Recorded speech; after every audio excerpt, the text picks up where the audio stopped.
Olá, boa noite. Meu nome é Camila, sou do Ministério Esperança de Israel e nesse mês de julho nós vamos falar sobre o tema salvação. Pois é, salvação. Todo cristão fala bastante de salvação. Mas e se não fala? Deveria falar bastante, mas para os que não creem, né?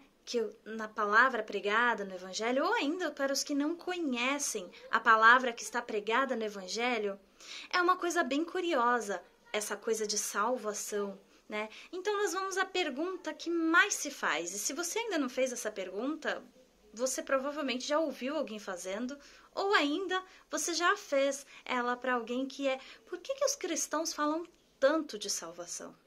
Afinal, salvação do quê?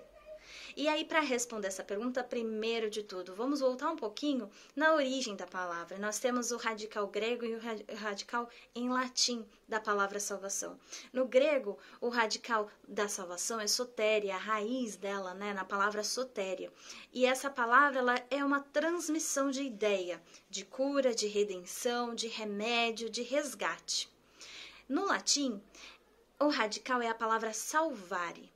E essa palavra, ela já tem uma compreensão de saúde, ajuda, salvar, assim também como uma variação que é salus.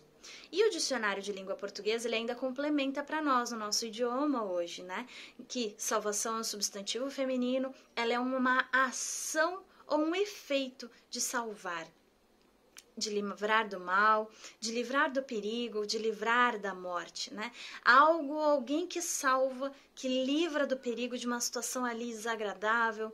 E também tem uma definição dentro do dicionário de língua portuguesa de libertação espiritual, né? De eterna libertação espiritual pela fé no Senhor Jesus Cristo. E aí essa compreensão, né, do dicionário de língua portuguesa é de livrar do inferno ou da morte eterna. Salvação ainda tem uma variação de significado no nosso dicionário, como felicidade, como contentamento infinito e eterno obtido após a morte. A ajuda que liberta de uma situação muito difícil, redenção, saída de uma circunstância complicada para uma outra mais fácil, triunfo, né? E o sinônimo de salvação dentro do nosso dicionário de língua portuguesa é redenção, é resgate, salvamento e triunfo. E o contrário, completamente o contrário da salvação também, de acordo com o dicionário, é a perdição, condenação eterna. Se nós pararmos agora para pensar no que a palavra de Deus, no que a Bíblia diz sobre salvação, como uma forma introdutória no vídeo de hoje, né? Salvo do quê? A gente precisa relembrar de Gênesis. Nós precisamos relembrar da demonstração da palavra do Senhor, a demonstração que há na palavra do Senhor em Gênesis, que o homem, lá atrás, foi criado como imagem e semelhança de Deus. E não só apenas criado como imagem e semelhança de Deus, ele também habitava num lugar perfeito, que era o Jardim do Éden, a demonstração do paraíso na terra. E reinava. Então ele era um ser criado à imagem e semelhança do Senhor, ele habitava no lugar perfeito, né? No paraíso na terra, e ele reinava sobre todas as criaturas que haviam sobre a terra. E diariamente Adão tinha um contato com o Senhor, diariamente ele conversava e se relacionava com o Senhor. Essa é a imagem da perfeição, da criação perfeita na Terra. Mas quando aconteceu a desobediência, né, de Eva e de Adão, o pecado ele encontrou uma oportunidade e ele entrou no mundo. E com a entrada do pecado do mundo houve o rompimento desse relacionamento com Deus. Rompeu o relacionamento perfeito. O pecado ele rompeu esse relacionamento profundamente perfeito. Ele quebrou a comunhão que existia entre o homem e o Senhor. Até aqui, tudo bem, certo?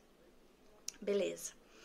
Desse ponto em diante, o Senhor ele nunca desistiu da humanidade. Então, criado à imagem e semelhança de Deus, habitando no lugar perfeito e santo, reinando sobre todas as criaturas e se relacionando diariamente com aquele que o criou.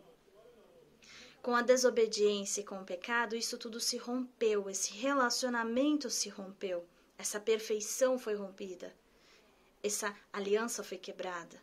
Então, desse ponto em diante, o Senhor existia uma separação entre a santidade do Senhor e o pecado praticado e a desobediência, né, feita ali pelos primeiros homens, Adão e Eva. Mas o Senhor ainda assim nunca desistiu da humanidade. Nós temos os testemunhos nos livros dos Antigos Testamentos para provar isso para a gente. Mas com o pecado e com a morte em vigor do mundo, a separação do Senhor, ela era nítida e real. A rigidez do coração, o sofrimento, tudo isso era uma realidade, como ainda é. Né? Em diversas passagens do Antigo Testamento, nós podemos ver que o Senhor, através dos profetas, ele fala de um Salvador que há de vir. Porque para que o homem pudesse consertar essa situação, reparar, restaurar esse relacionamento com o Senhor, tinha que ser pago um preço, tinha que ser feito algo. Né? E a Bíblia, ela não nos deixa desamparados quando ela demonstra diversas vezes que toda ação tem uma consequência, todo ato tem um resultado, tudo tem uma justa medida. E o Senhor, como ele é perfeito e santo, ele não pode negar a natureza dele, né, de santidade e de justiça. Então, se houve um ato de desobediência que desencadeou, né, como houve, desencadeou toda uma série de consequências, o Senhor, ele realmente é poderoso o suficiente para eliminar esse ato, para deletar que isso aconteceu, para dar um reset no Jardim do Éden. Mas o poder ele possui. Mas a natureza dele, a natureza do Senhor, ela é perfeita e justa e santa. E a perfeição dele não permite que ele faça dessa forma. Então, voltando um pouquinho, todo erro tem uma consequência. E para esse erro tão grave, que foi essa quebra de aliança, foi essa desobediência contra o Senhor, que não impactou apenas no Adão e na Eva, né? Mas em toda a descendência que veio depois deles e que posteriormente povoou a terra e deu a continuidade até que chegasse a todos nós nesses dias. O homem sozinho não conseguia restaurar esse relacionamento. O homem sozinho não conseguia reparar esse erro. O homem sozinho não conseguia consertar aquilo que ele fez de errado com o Senhor. Não conseguia remendar, porque o preço para reparar essa aliança era caro demais, profundo demais, pesado demais. E aí, por amor, o Senhor, ele dispôs do único filho que ele possuía. Ele dispôs do único filho que ele tinha, que assumiu forma humana e viveu nesta terra como hoje nós vivemos, mesmo que dentro dele não houvesse pecado algum, de nenhuma forma. Ele se alimentou nessa terra como nós, ele andou por essa terra como nós, ele viveu e morreu por nós, num ato de mais sublime amor. E após a sua crucificação, após aquele ato maravilhoso de amor e de oportunidade de resgate, ele não permaneceu morto e enterrado num sepulcro, num caixão. Ele foi ainda até o inferno e pregou a oportunidade de vida a todos aqueles que já estavam mortos. E ressuscitou. Ressuscitou para declarar ao mundo em alto e bom som que ele pagou o preço que para nós, humanidade, era impossível. E para quê? Para que nós pudéssemos ter essa rica oportunidade de retornar, de retomar o relacionamento com o Senhor. O Senhor Jesus morreu na cruz, nos resgatando do pecado, como oportunidade de nos resgatar da morte, de nos resgatar da dor. E através da palavra do Senhor, há diversas passagens, tanto no Antigo Testamento quanto no Novo Testamento, sobre como nós devemos viver e como nós devemos permanecer nele com Ele neste mundo, nesta terra. Pois, assim como uma vez o Senhor criou do nada, Ele fez o tudo. Ele criou aquele paraíso perfeito que foi o Éden, um paraíso na terra, que foi esse plano perfeito, pensado todinho por Deus para nós. Ele também, o Senhor Jesus, ele haveria de uma vez mais retornar, vir para esta terra e nos levar com ele para um mundo perfeito, sem dor, sem medo, sem sofrimento e sem morte, onde nós viveremos eternamente com ele. A Bíblia, ela é mais do que um apanhado, como alguns acreditam, de histórias. E não são histórias fictícias, porque ainda que você duvide no seu coração, existe comprovação histórica de tudo aquilo que está escrito. Existe verificação, existe confirmação, existe em cada palavra realidade. Realidade. Ela é mais ainda do que isso. Ela é uma carta de amor perfeito de um pai que sacrificou tudo aquilo que ele tinha para salvar todos aqueles que ainda nem existiam. Mas também a Bíblia é um guia do Senhor para que nós aprendamos todos os dias a viver como o Senhor Jesus viveu, a viver com os valores que Deus possui e de como nós devemos nos conduzir neste mundo e no mundo perfeito que há de vir com o Senhor Jesus. O convite dessa oportunidade, ela foi a cruz. E a tinta que escreveu as palavras desse convite para você foi o sangue do Senhor Jesus vertido na cruz.